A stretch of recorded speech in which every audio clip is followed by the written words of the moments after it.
Hello, happy Democracy Day 2018, and welcome to the special edition of Political Updates on this day. Exactly 19 years today, democracy returned to Nigeria, and exactly 3 years, the present administration is marking 3 years in office. Our focus on Political Updates, the special edition today, will be democracy and 3 years of this administration in the Federal Republic of Nigeria. Just after this time out, stay with us.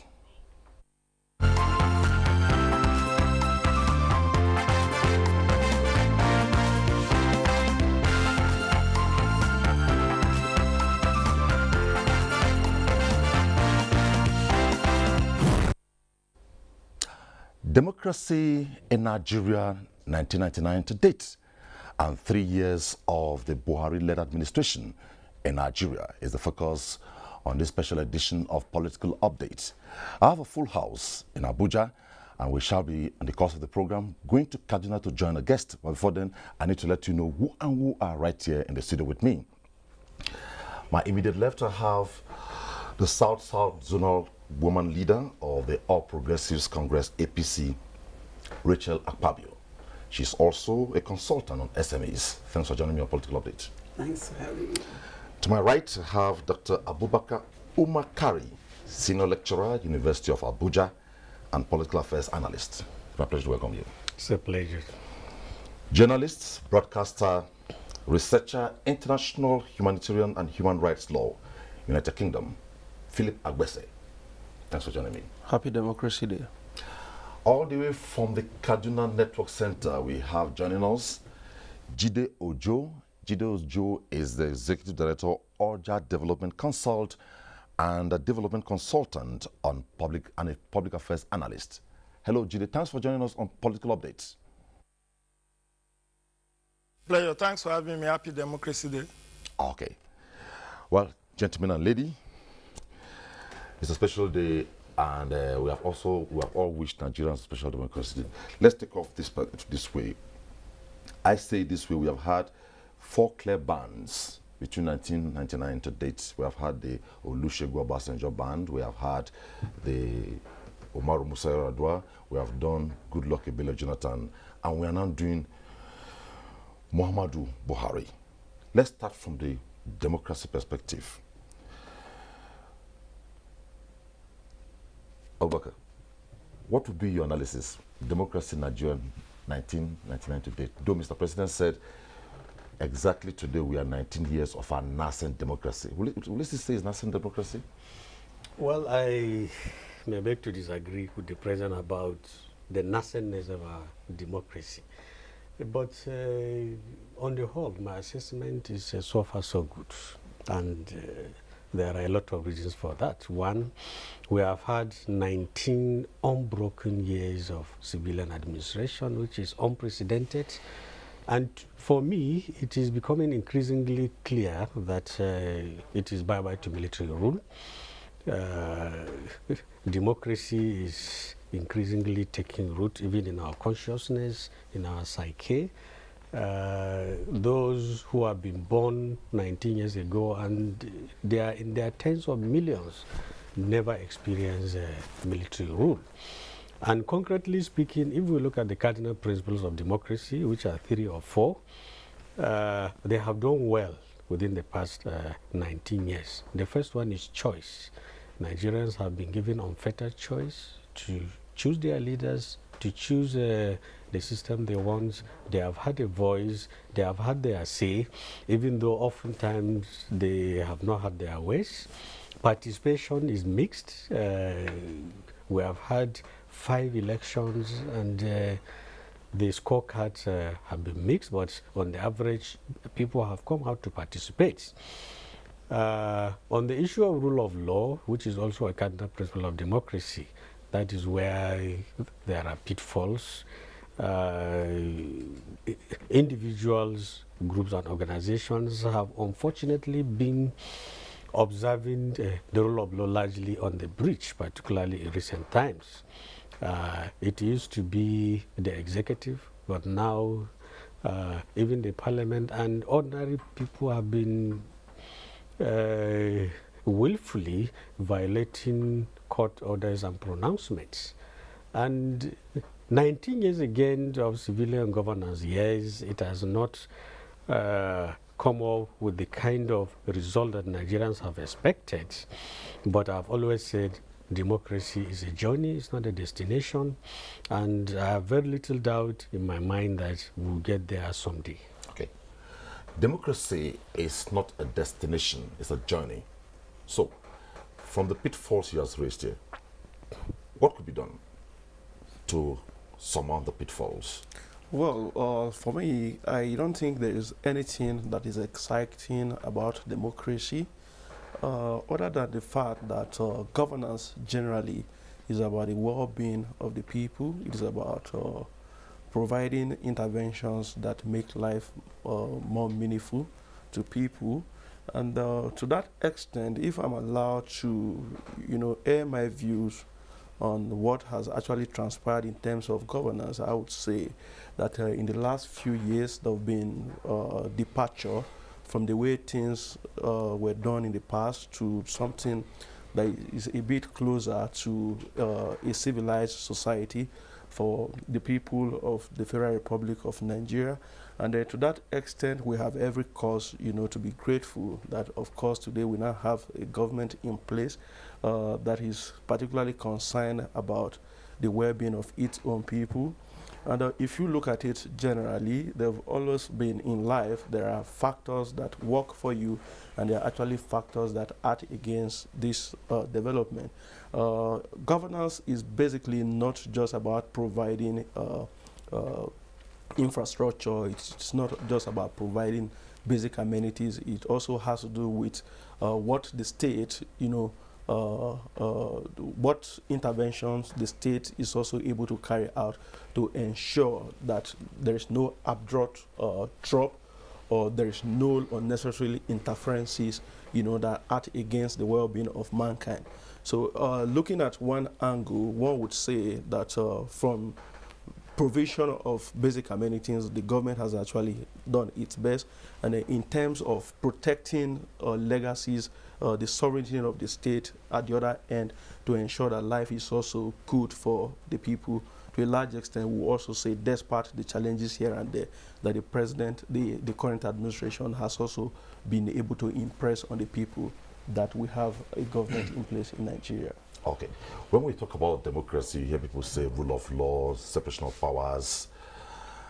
And one word that has been very regular is inclusiveness.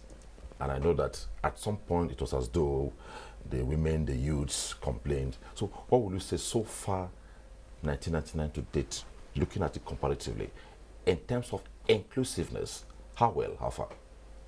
Well, understanding that different governments have their own different ways of governance, though you consider it democracy.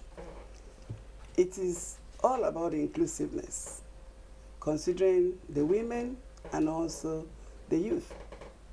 But I must say that we've still not gotten there in terms of, for the women, the 35 affirmative. We've not gotten there. So we're still hoping to be able to get there.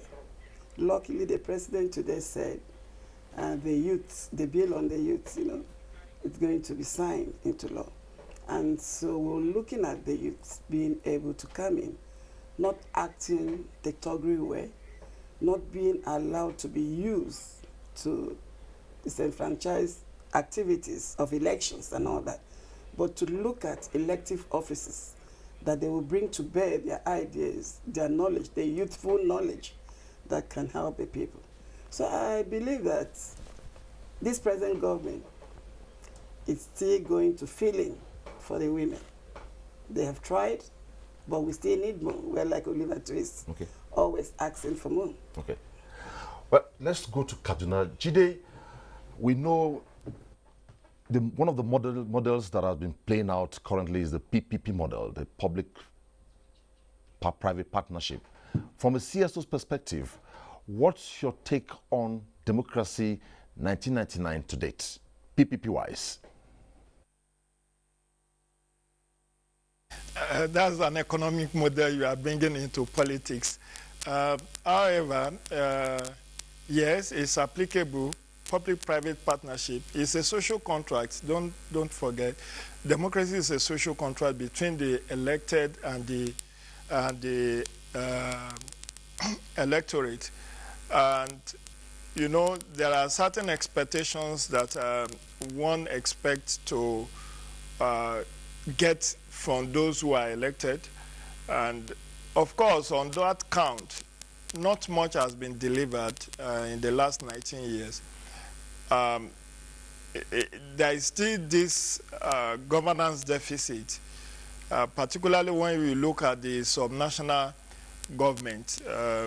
When you look below the federal government, there are little or no governance going on in many states and local governments. There is even more appalling at the local government level. So the public is ready and willing. The private is there. But again, how do you bridge that gap? What I believe, I endorse what many of my colleagues in Abuja have said, but I think in terms of the electorate, and this is what I wrote about in my column in the Punch newspaper last week, the role of electorate in elections. And I was looking at, you know, the fact that one, level of political participation has been very low. In terms of voters turnout, you have in many elections less than 30% voters turnout. That's even, in many off-cycle elections, the turnout is even less than 10% in some instances, less than 20% in some instances. So the electorates are actually not turning out to participate in governance and to participate in election and subsequently in governance. So that is one deficiency that I've noticed. But again, the choice is there. It's just that people are not taking advantage of those choices. The other thing is that there have not been proper tracking of governance records of many of the tiers of the government.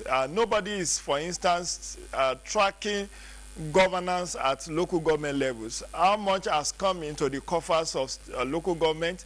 How have they spent it? Do they even have an annual budget? Nobody cares. The focus is primarily on federal government. Everybody is waiting for federal government budget to be signed. That's also another sorry story. Perpetually in denial. Just in one word, what will you say in terms of mutual mistrust that we had before and now? Has it been, is there some kind of close-up compared to before? Mutual distrust still exists. If we take the example of national level, while you may applaud the executive for some giant strides, modest achievements, if I want to be very conservative, some modest achievements at the executive. You have seen over the years a frosty relationship between the two, in fact, among the three arms of government. You have a frosty relationship between the executive and the legislature on one hand, and between the executive and the judiciary on one hand, one blaming the other for not allowing it to perform maximally its constitutional duty.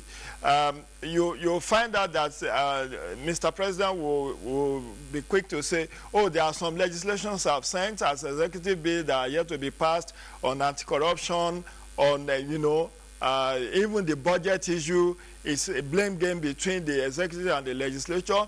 The judiciary has been as a receiving hand for non-proper, for tardiness in anti-corruption, in the adjudication of anti-corruption cases.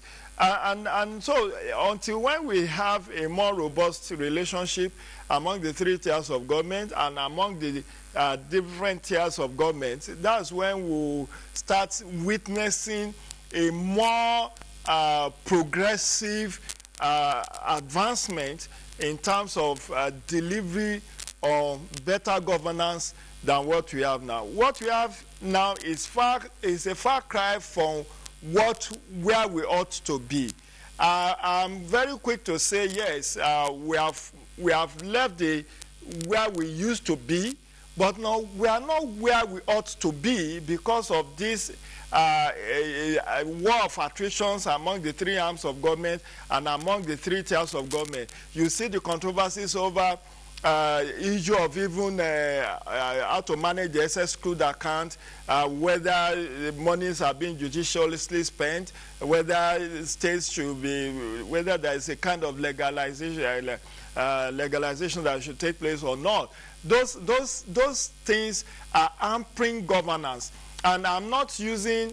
I'm being holistic now in my assessment. I'm not looking at only the federal government. I'm talking of a more robust, more synergetic relationship among the three arms of government and among the three tiers of government will have served our purpose better than where we are now. Where we are now. Work in progress. You have said democracy is not a destination, right? It's evolving. You said so, right? Yeah, I did. Now, I did. let's come down to Mr. President's 2018 Democracy Day broadcast. I always look out for surprises, and I think there was a surprise there. He broke down if you listen to him, his broadcast was broken down into three major parts: security, corruption, the economy, before other issues. But the surprise today, let me take it copiously, which came to right now, the headlines are all about that surprise. Copiously from he said, finally, the upcoming months will usher us into another season of general elections. Let me use this opportunity to urge all to conduct ourselves, our wards, our constituencies with the utmost sense of fairness, justice, and peaceful coexistence, such that we will have not only hitch-free elections, but also a credible and violence-free process. In a few days to come, I will be joined by many promising young Nigerians to sign into law Not Too Young to Run bill. That was a surprise by all assessment in Mr. President's 2018 Democracy Day broadcast. Let me go to Agbese. Given the hue and cry that happened a couple of weeks back before this broadcast, and given what Mr. President said, was there a surprise? Well, I was not part of that advocacy for Not Too Young to Run. I'm an advocate of not too young to govern and not too old to govern. My perspective to that is that first and foremost, I understand that age is one of the protected characteristics that discrimination is not allowed. But on the grounds of age as well, when you decide to pursue a legitimate aim, it is also acceptable for discrimination to be allowed because, for instance, it is not possible for us to say everyone at every age can join the armed forces. It is not possible for us to employ everyone at every age, you know, in areas of employment and all of that. And governance is actually a very serious business. So for me, it has to do with people's capacity, it has to do with people's conduct in the society. And that brings us back to democracy. It is actually a process that permits everyone to make him or herself available and gives back the choice to the people to now pick. So I think the beautiful thing about that is the fact that, you know, people would be allowed to participate, and like we've been doing in Nigeria before now, people will be able to go to the poll to express either their foolishness or their seriousness, and it will be left to the electorate to now sieve what they think is right. So as a matter of fact, I don't think it is anything really significant from the past. Okay. Mr. President went the whole hog to do an analysis where he took over governance from, where it has been, and so far what they have done, like I said, broken into three component parts. Now, from what he reeled out, will you say the mileage has been wonderful? Great, it has been. It's been because we're talking about those things he promised the masses. he was going to fight corruption. He's done it. But we all know that corruption is also fighting back. And because of that, there has been some bit of problems between the sections, actually. Because it's this idea of people being afraid. We are going to be, arrested. We're going to be taken here. That is making most of those, the arms have problems. It's not basically because there is any issue around. A lot of the senators, a lot of those in National Assembly, they have one problem or the other. You see, okay, you can look at the Dino Mede case. If you've committed a crime and you are invited, go and say, I have not committed a crime.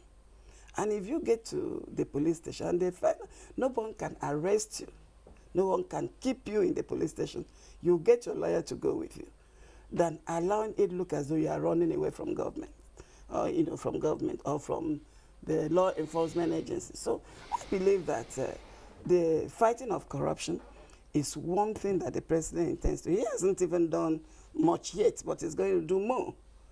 And he's going to do more, and because they know he's going to do more, people are coming with all sorts of activities to obstruct or to bring issues, to bring violence into the system in order to derail his government. But that's not going to work, because the truth remains that corruption is what has eaten deep into the fabric of this country. And if you do not exterminate it, it won't allow anything to work. Okay. We've gotten some money from some of the corrupt people. A few people ran when the president came and gave him huge sum of money. You understand? And their names have been kept, they've not been brought out. So what happens? This money has been put into use, infrastructural development and all this stuff. We need this to happen so that Nigeria can go on the right footing. Okay. And we talk about, the other one he said was corruption and what? He talked about security. Okay, security. Okay. This morning I was listening to the Bauchi State government on the television. He said that the president has done well. Fighting insecurity, it's one aspect that they can give kudos to the president, because about 17 local governments, provinces, he said, in the north, had already been captured by Boko Haram, and they were flying their flags. And then this man came in, and we don't have such again. We've just dismantled them, degraded them. And so what they are doing now is to try and see how they can use the youths, the ladies, the little girls, to try and bomb here and there, to still show that their presence is there. Okay. But I can tell you that won't actually help. Okay. Still on anti-corruption, Doctor. Now, from the perspective of freedom of expression in Nigeria, a vox pop from one of the tabloids I read has this across board. Then I get your opinion now. Anti-corruption war by Buhari is on course. Buhari has done well. The administration is still groping in the dark.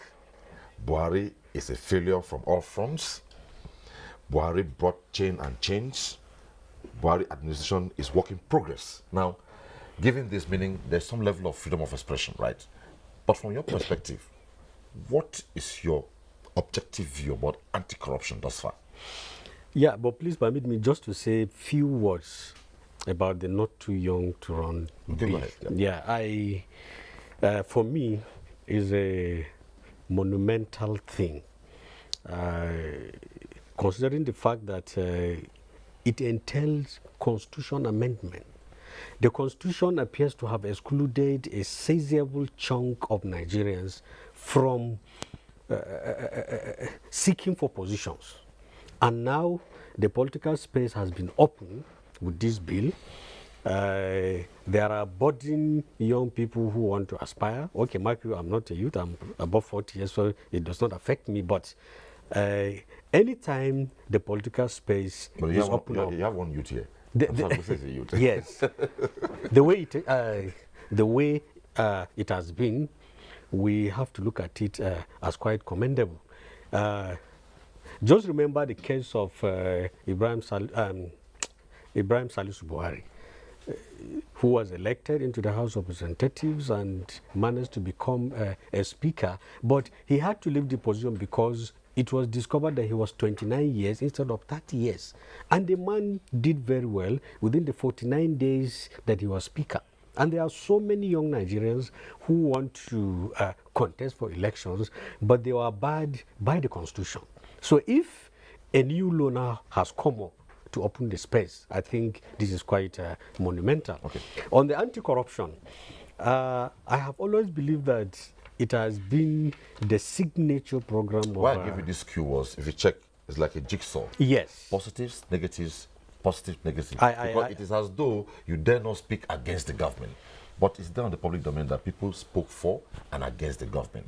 And they are still walking the streets free. Well, I have mentioned earlier in the first question that you asked me that in the past 19 years, Nigerians have had their say. In fact, if truths will be told, Nigeria happens to be about the freest democracy in Africa, where you can say just about anything. So, and this is one of the major pluses of the past 19 years. And on the anti-corruption thing, we are bound to have different perspectives. But for me, the government has done very well because there are so many things that are unprecedented with the anti-corruption crusade of the present administration. One, it was unheard of for some category of Nigerian elites to be arrested and arraigned and charged for corruption. These people had considered themselves almost untouchables. We have seen military generals, we have seen people who have held positions, very senior positions in government, who consider themselves as godfathers. And they have been arrested by the EFCC and the ICPC, or they have been brought before the Court of Conduct Bureau. It is something monumental. And the president also put a figure which actually rhyme with what Ibrahim Magu announced just yesterday, that 500 billion naira, half a trillion naira, has already been dispossessed or recovered as proceeds of corruption. This is quite unprecedented. And if you look at it, only few of the alleged corrupt people so far have been reached, because I believe what the government is doing is in tandem with this principle of low-hanging fruits.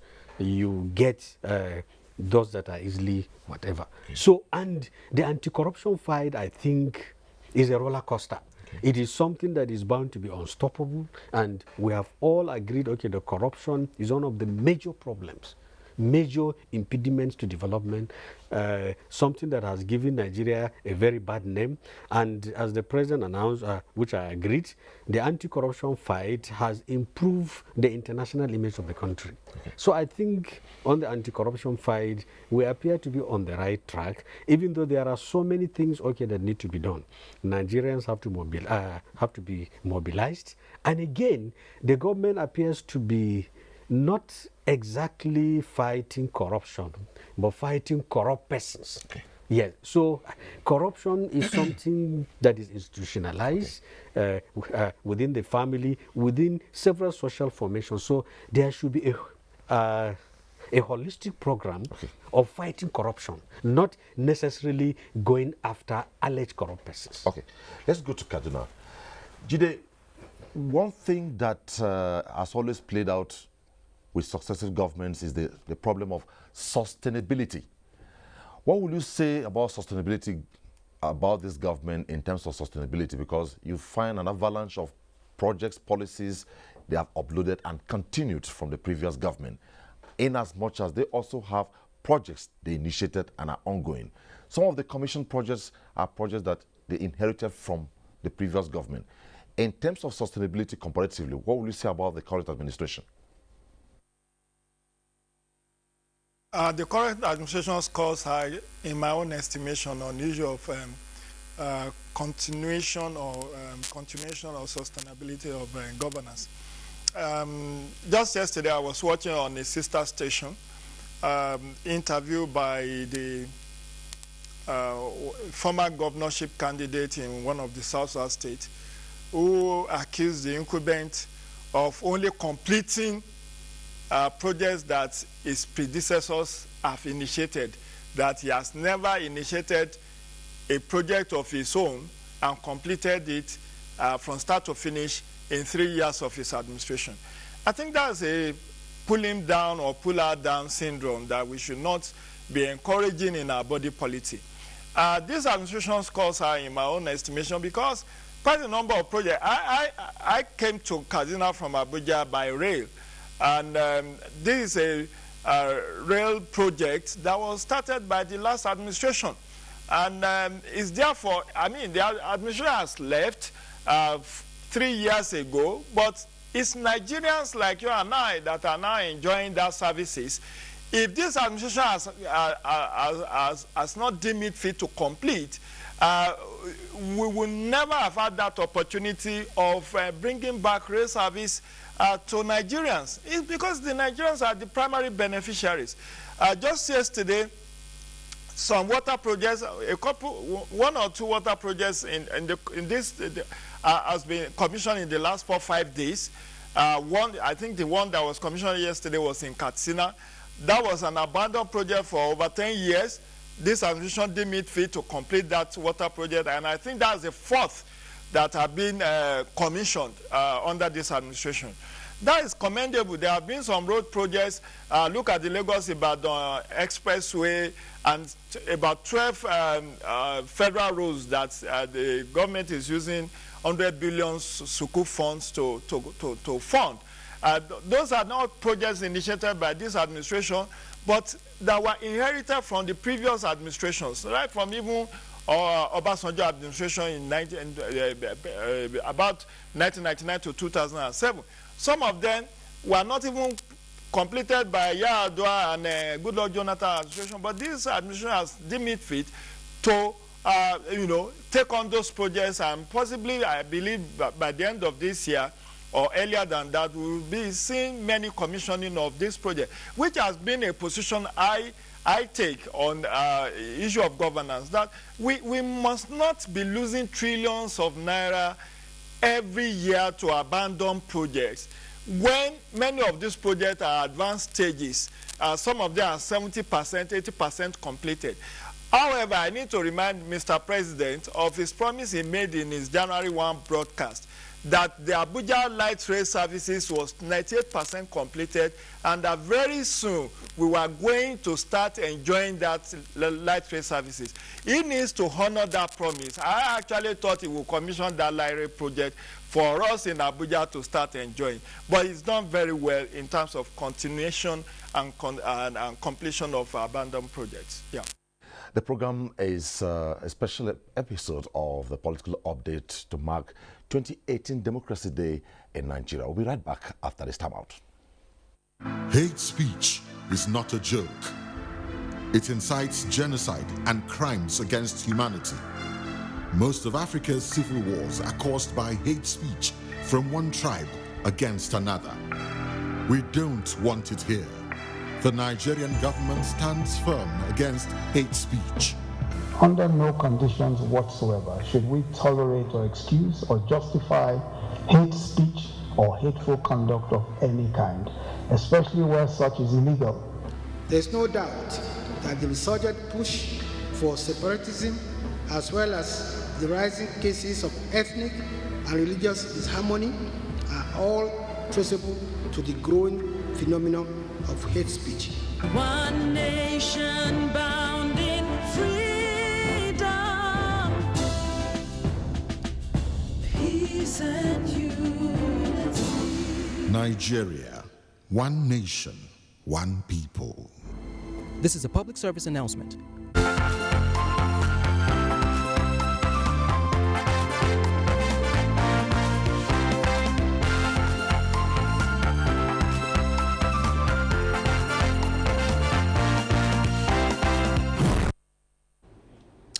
Democracy in Nigeria and 3 years of the current administration is the focus on Political Update Special Edition today. Well, as we are coasting home on the program, we'll be taking on specific issues, each of you. Let me start with Agbese. In the fight, the onslaught on insurgents, so far, has there been any marked improvement given where this government met it? Well, thank you very much. And to be very fast and quick about that, I think it is a consensus for all Nigerians to say that the president has really, really done marvelously well in terms of fighting insurgency. Let me quickly say that today we have two phases of insurgency: the inherited insurgency and the new produced insurgency that people are trying to give as a gift to Nigeria. The old insurgency, the government came on board and inherited a Boko Haram, a situation where Boko Haram actually overran major parts of the country. In the past, it was impossible for us to be at peace, even in a place like NTA, because you never can tell the next angle that the bomb is going to go off from. And remember too that the government inherited a situation where even the security agencies themselves were not free. You know, they had this fear of insurgency. There was a time that military formations in the northeast were overtaken by these insurgents. There was a time that the police academy in Gwoza was actually overtaken by these people. And if you look at the dynamics, things have really, really changed. And like I continue to say, you know, in my assessment of the present administration, we actually had a time, Nigeria witnessed a period in the Northeast where these guys were coming after us. But I think the reverse is not the case, because we now have a situation where on daily basis, NGOs, locals, and people are confirming to us that the military is coming directly into their territories to take these boys, you know, away. So to a large extent in that direction, we are going to score the administration very, very high, which is nothing but the truth. And coming back to the newly manufactured kind of insurgency, which has to do with unrest in the Middle Belt region and some part of the South, like the South and the Southeast. January this year, there was an attack on worshippers who went to church to pray in Rivers State. And these are people who were actually dealing with the state government. They had interactions with them. They had been empowered to do the things they were doing. And so for that reason, no one actually expected that a time will come that these persons will take up arms against the state. But it happened. But the beautiful thing is that it took the security agencies less than 10 days to apprehend each and every member of this gang, and they were brought to book. Now, I take you back to where we are coming from. Even the fact that some of the actors, our leaders, like religious leaders, have not been helpful.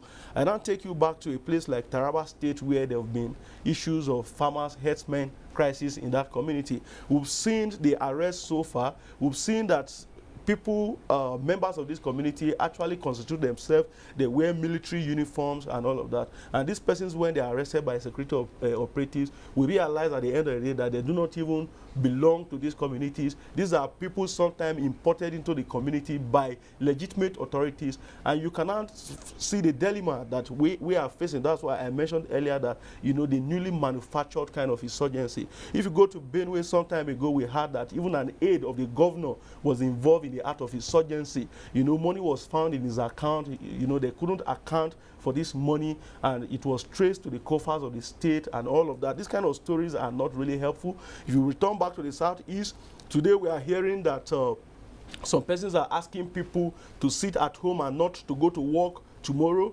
Nobody is saying anything about it because the political actors have actually not helped. But if you now look at it, you see the civilized nature that the government is actually tackling some of these problems. You know, systematically, they are not really using force, you know, to tackle them. They are meticulous, and if you see the intervention of the military, like some of the communities where we have had these issues of insurgency and crisis and all of that, you see that the military going directly, you know, into these communities to be physically present and intervene. And recently, Nigerians had cause to hear bogus allegations, you know, like the one that came from the former chief of Army Staff, Lieutenant General T.Y. Dajuma, talking about collusion between the military and the locals. But what independent investigators had to review was that the man was actually trying to use the military, you know, against people that he felt were not, you know, his own. And of course, going back to past records, we have seen situations where characters like that had opportunity of controlling the troops and exactly where they turned the nozzles. So I can say that the beauty of our democracy today is not just the war against insurgency, but even the fact that, you know, this administration has been able to completely and totally insulate the military away from participation, you know, in political activities. Today we now have a brand new military, one that is apolitical and one that is loyal, you know, to constituted authority. I think that is even the beauty of it. Quite insightful one there. Quickly, Gideon Ojo made a request on Mr. President. Just been told here that the request you made is already on course. The light rail project has been completed and is being test run as we speak. It is hopeful that it will be commissioned soon. So your request has been attended to Gideon Ojo. And now let's go to social welfare programs by this government. How well, how far? Well, we know that there has been some economic problems, and this emanating from other governments, actually. And then the president is one person who believes that the citizens should be protected from the harsh economic environment. And so there had been development of various social social programs to help the people. You find out that there had been some, like the school feeding, that is to help the children. In the north, it's actually to make them go to school because some of them were not going. But when we had appraisal the last time, we learned that a lot of children have decided to go to school because of the school feeding. But like from the south, it's helped. It's helped in nutritional development, you know, of the children. There's no more kwashiorkor, like you say, and all the stuff. And besides, there are children, because of this economic hardship, that probably eats once a day. So, but the school feeding, they're able to be given food in between their other meals, and that is quite good.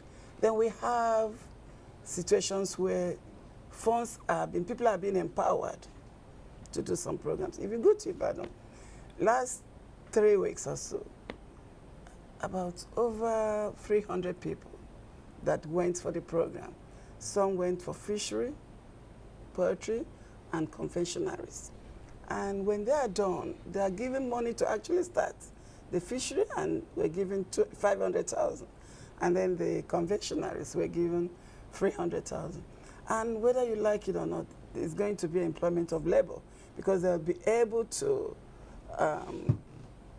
develop what they have been trained for.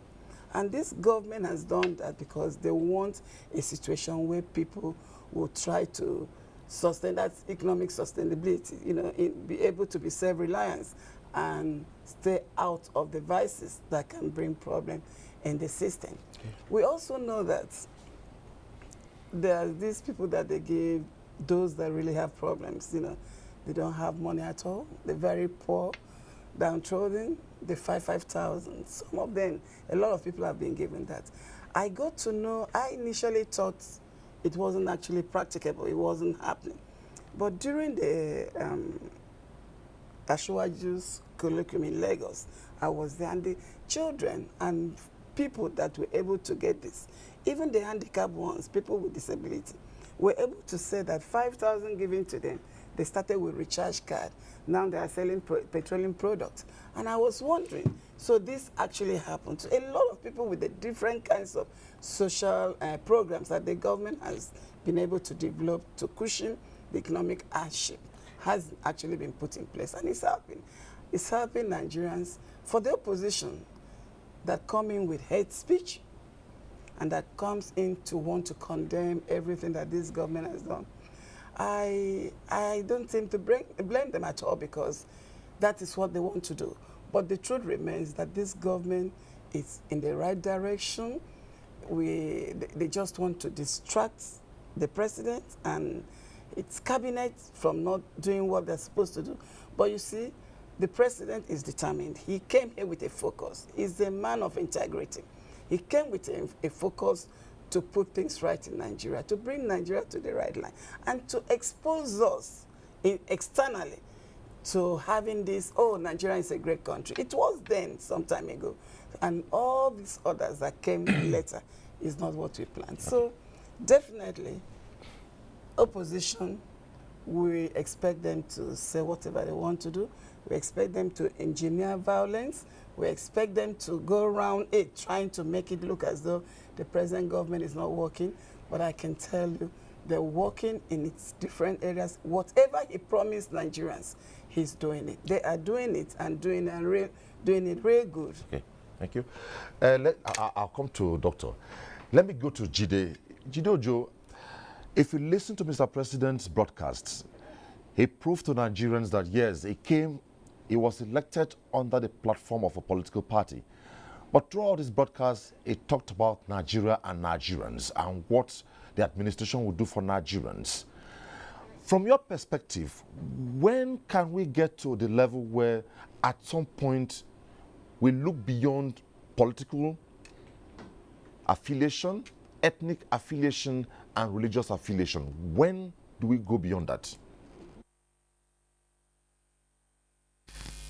That would be very difficult. Recall that we whip up ethno-religious sentiments when it comes to politicking, or as we move very close to election, everything wears a garb of, oh, you know, they are coming after me because it's my tribe, you know. You shut down this company because it's owned by some ethnic group, and people are bound to read meanings. It's all part of the Machiavellian nature of politics that we play in this country, and it's so very sad because, like I cited the example earlier on, you see an administration that is completing the project of his predecessor, and you are saying, oh, it's a failure. He has not started and finished any project of his own since 3 years. Do you want the money that has been tied down in the last 3 years of those, in the last 3 years of his coming into administration? Do you want the state government to initiate another white elephant that will not be completed in the lifespan of the current administration? Is that what that person who was alluding to that, is that what he wanted? For me, answering your question directly is going to be very difficult. Our nature of politicking in Nigeria shows that until when we start hitting below the belt, when we start, you know, using hate speech on one another, we have not made our point. We have refused to have a... Now, Doctor, very last comment to Nigerians now. As an academic, you're somewhere in the hall addressing a cross-sector of Nigerians. We're looking at democracy in Nigeria and the present administration. We heard Mr. President broadcast to Nigerians, reassuring. What are your last comments to Nigerians as we move on? Well, my last comment is that, as I mentioned earlier on, democracy is a journey, it's not a destination. And if we continue to have faith in the democratic enterprise, we should be able to realize all our hopes and aspirations. The journey is going to be tortuous, it's going to be very difficult, there will be a lot of pitfalls, there will be a lot of problems along the way, but we have to decide to weather the storm. We have to have faith, we have to, most importantly, participate as voters, as members, as people holding leaders to account, and continue to hope and continue to tell our leaders, you must get it right, and we'll get there. Thank you so much. Well, the program has been the special episode of Political Update. Starting from Kaduna, we're joined by Jide Ojo, the Executive Director of Oja Development Consult and Development Consultant and Public Analyst. Thanks for joining us on Political Update. Also down here, we had the South-South Zonal Woman Leader of the All Progressives Congress, APC, Rachel Akpabio. Thanks for joining us. Philip Agbese, Researcher, International Humanitarian and Human Rights Law, United Kingdom. It was nice having you. Thank you very much. And Dr. Abubakar Umakari, Senior Lecturer, University of Abuja and Public Affairs Analyst. It's a pleasure. Once again, I must say to all Nigerians, a happy Democracy Day 2018. We hope and believe that by next year, we shall be doing it the 20th year of unbroken democracy and the 4th year of this administration. on behalf of all of us, thanks for watching. Bye-bye.